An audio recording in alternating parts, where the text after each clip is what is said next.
Welcome to my channel. आज हम MSc polymer chemistry का मोस्ट इम्पॉर्टेंट टॉपिक पढ़ेंगे।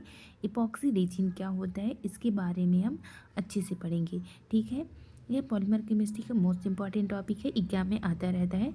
Introduction of epoxy resin.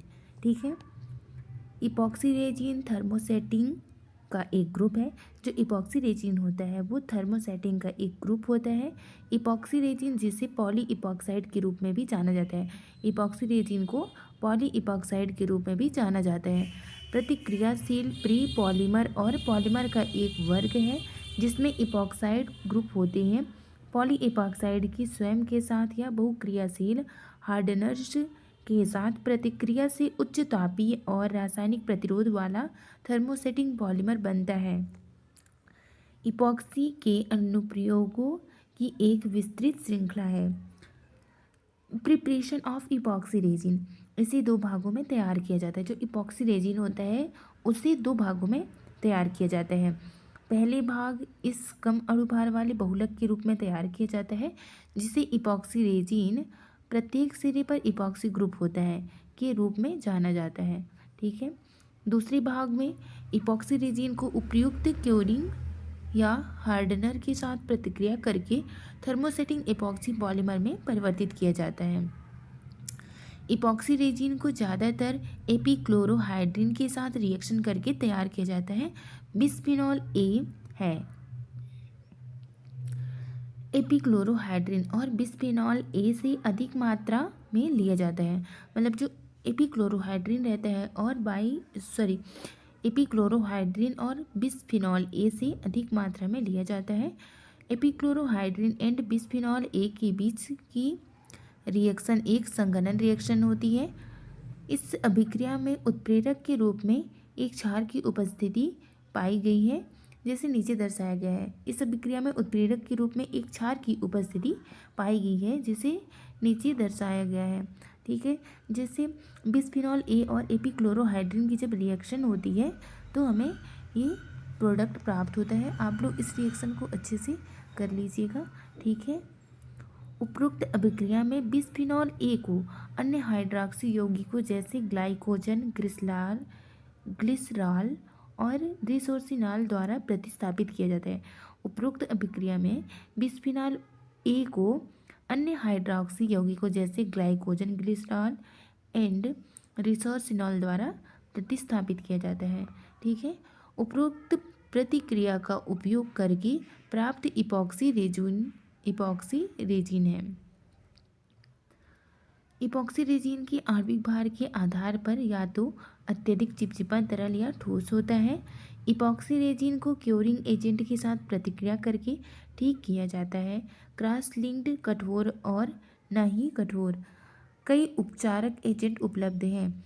इसमें पॉलीथाइमाइड, polysulfide, phenol, formaldehyde, resin acid anhydride आदि शामिल होते हैं। इपॉक्सी रेजिन के लिए अमीन सबसे अधिक उपयुक्त होने वाले क्यूरिंग एजेंट होते हैं। एमाइन इपॉक्सी रेजिन के लिए सबसे अधिक उपयोग किए जाने वाला क्यूरिंग एजेंट है। वे नीचे दिए गए अनुसार इपॉक्सी रेजिन के खुलने से इपॉक्सी रेजिन के साथ रिएक्शन करते हैं। जैसे प्राइमरी एमीन हो गया RnH2 प्लस इपॉक्साइड की फार्मूला हो गई CH2 बंद CHO एंड जब ये रिएक्शन करते हैं तो सेकेंडरी एमीन हाइड्रोक्सिल बनाते हैं। जब सेकेंडरी एमीन को फिर एपॉक्साइड के साथ रिएक्ट कराते हैं तो टर्सरी एमीन हाइड्रोक्सिल बनता है। देन फिर से टर्सरी एमीन हाइड्रोक्सिल को इपॉक्साइड के साथ फिर से रिएक्ट कराते हैं तो क्वार्टरनरी अमोनियम पॉलीईथर बनता है। क्वार्टरनरी अमोनियम पॉलीईथर प्रोडक्ट बनता है। देन सेकेंडरी हाइड्रोक्सिल को इपॉक्साइड के साथ रिएक्ट कराने पर ईथर प्लस हाइड्रोक्सिल बनता है। आप लोग इस रिएक्शन को अच्छे से कर लीजिएगा। ठीक है, प्रॉपर्टीज ऑफ इपॉक्सी रेजिन, ये रेजिन चिपचिपे तरल या ठोस हो सकते हैं। उपचार के बाद ये क्रॉस लिंक्ड या थर्मोसेटिंग पॉलीमर में परिवर्तित हो जाते हैं। ये रेजिन चिपचिपे तरल या ठोस हो सकते हैं। मतलब जो इपॉक्सी रेजिन होता है वो चिपचिपा या तरल या ठोस हो सकता है। उपचार के बाद ये क्रॉस लिंक्ड या थर्मोसेटिंग पॉलीमर में परिवर्तित हो जाते हैं। इपॉक्सी रेजिन में कम सिकुड़न होता है, विभिन्न सबस्ट्रेट के लिए उत्कृष्ट आसंजन होता है, प्रभावी विद्युत इंसुलेशन होता है, रासायनिक और विलायक प्रतिरोध होता है, इसमें कम लागत में यह पाया जाता है। देन ये कम विषाक्तता होती है इसमें। एप्लीकेशन ऑफ इपॉक्सी रेजिन, इनका उपयोग कांच, लकड़ी, चीनी मिट्टी और धातु को बांधने के लिए एक उत्कृष्ट चिपकने वाले के रूप में किया जाता है। मतलब जो इपॉक्सी रेजिन होता है इसका उपयोग कांच, लकड़ी, चीनी मिट्टी और धातु को बांधने के लिए एक उत्कृष्ट चिपकने वाले के रूप में किया जाता है।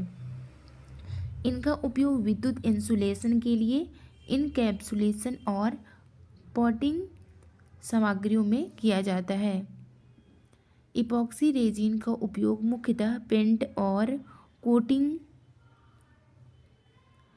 बनाने में किया जाता है। इपॉक्सी रेजिन जो होता है उसका उपयोग मुख्यतः पेंट करने के लिए किया जाता है तथा कोटिंग बनाने में किया जाता है। फाइबर प्रबलित प्लास्टिक की तैयारी में इपॉक्सी प्रमुख घटकों में से एक होती है। जो फाइबर प्रबलित प्लास्टिक होती है उसको तैयार करने के लिए इपॉक्सी जो होता है प्रमुख घटक होता है। ठीक है, thank you so much. Like and subscribe करें।